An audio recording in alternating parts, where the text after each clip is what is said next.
আসসালামু আলাইকুম। আপনি কি কখনো ভেবে দেখেছেন আকাশ কি শুধুই একটি? না, আল্লাহ তাআলা সৃষ্টি করেছেন ৭টি আসমান।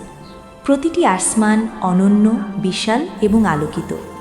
আজকের ভিডিওতে আমরা জানব মহানবী সাল্লাল্লাহু আলাইহি ওয়াসাল্লামের মিরাজের সেই অবিশ্বাস্য যাত্রার কথা, যেখানে তিনি ৭ আসমান পরিদর্শন করেছিলেন। চলুন শুরু করা যাক। প্রথম আসমান রকইয়াহ। এটি আমাদের সবচেয়ে কাছের আকাশ, যা দুধের মতো সাদা। এখানেই রয়েছে সেই সব আলোকিত তারকারা যা আমরা রাতের আকাশে দেখি। ফেরেশতারা এখানে আল্লাহর আদেশ পালন করেন এবং মিরাজের রাতে মহানবী সাল্লাল্লাহু আলাইহি ওয়াসাল্লাম এখানে সাক্ষাৎ করেন হজরত আদম আলাইহিসসালামের সাথে, মানবজাতির আদি পিতা। কি অসাধারণ সম্মান! দ্বিতীয় আসমান ফাইদুম। এটি লোহা দিয়ে নির্মিত। আলোর রশ্মি চারদিকে ছড়িয়ে থাকে। ফেরেশতারা এখানেও আল্লাহর আদেশ পালনে নিয়োজিত। মহানবী সাল্লাল্লাহু আলাইহি ওয়াসাল্লাম এখানে দেখা করেন হজরত ঈসা আলাইহিসসালাম এবং হজরত ইয়াহিয়া আলাইহিসসালামের সাথে। দুই মহান নবীর সাথে একসাথে সাক্ষাৎ, কতই না আশীর্বাদপূর্ণ মুহূর্ত। তৃতীয় আসমান মালাকুত। এটি তামা বা পিতল দিয়ে নির্মিত। এখানে মহানবী সাল্লাল্লাহু আলাইহি ওয়াসাল্লাম সাক্ষাৎ করেন হজরত ইউসুফ আলাইহিসসালামের সাথে, যিনি সৌন্দর্য ও ধৈর্যের প্রতীক। ফেরেশতারা এখানেও আল্লাহর আদেশ মেনে দায়িত্ব পালন করেন। চতুর্থ আসমান জাহিরাহ। এটি শ্বেত রৌপ্য দিয়ে নির্মিত, অত্যন্ত উজ্জ্বল এবং পবিত্র। এখানে মহানবী সাল্লাল্লাহু আলাইহি ওয়াসাল্লাম দেখা করেন হজরত ইদ্রিস আলাইহিসসালামের সাথে, যিনি জ্ঞান এবং প্রজ্ঞার জন্য পরিচিত।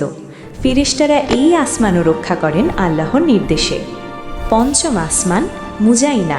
এটি লাল সোনা দিয়ে তৈরি, সমৃদ্ধি ও মহিমার প্রতীক। এখানে মহানবী সাল্লাল্লাহু আলাইহি ওয়াসাল্লাম সাক্ষাৎ করেন হজরত হারুন আলাইহিসসালামের সাথে।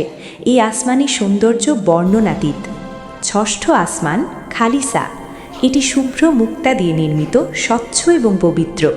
এখানে মহানবী সাল্লাল্লাহু আলাইহি ওয়াসাল্লাম দেখা করেন হজরত মুসা আলাইহিসসালামের সাথে, আল্লাহর সাথে কথা বলা নবী। এই আসমানের পবিত্রতা অতুলনীয়। সপ্তম আসমান লাবিয়াহ বা দামিয়াহ। এটি হীরার মতো ঝকঝকে। এর ঊর্ধ্বে রয়েছে সিদরাতুল মুনতাহা, সর্বোচ্চ সীমানা, যেখানে সবকিছুর শেষ। মহানবী সাল্লাল্লাহু আলাইহি ওয়াসাল্লাম এখানে সাক্ষাৎ করেন হজরত ইব্রাহিম আলাইহিসসালামের সাথে, খালিলুল্লাহ, আল্লাহর বন্ধু। সপ্তম আসমানের ঊর্ধ্বে রয়েছে আল্লাহর মহান আরশ। হাদিসে বলা হয়েছে, যেমন একটি আংটি বিশাল সাহারা মরুভূমিতে হারিয়ে যায়, ঠিক তেমনি ৭ আসমান ও পৃথিবী আল্লাহর আরশের কাছে ক্ষুদ্র। সুবহানাল্লাহ! এটি আমাদের স্মরণ করিয়ে দেয় আল্লাহর অসীম মহিমা এবং আমাদের ক্ষুদ্রতা।